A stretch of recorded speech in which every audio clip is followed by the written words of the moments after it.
Journalist and veteran Afghanistan expert Jere Van Dyk says the United States should pull its troops out of Afghanistan because the war cannot be won and Pakistan is funding the Taliban to undermine U.S. interests. Van Dyk is intimately familiar with the war-torn country, having spent 45 harrowing days in 2008 jailed there and terrified he would be killed. His captivity gave him plenty of time to think about prospects for the war in Afghanistan, where the United States has been bogged down since 2001.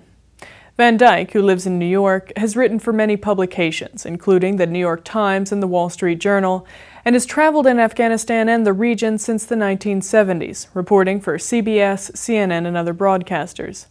Van Dyk says the Taliban will never give in, and that Pakistani military sources told him their goal was to use U.S. money to support the Taliban and help them take back Afghanistan, thus spreading Pakistan's sphere of influence and distracting the Taliban from fighting in Pakistan itself. He told Reuters, quote, "There is fundamentally no difference between the Afghan Taliban and the Pakistani Taliban. They're all deep down Pashtuns. Pakistan is using the Taliban to further their own geopolitical goal, which is to prevent Pashtun nationalism from rising again."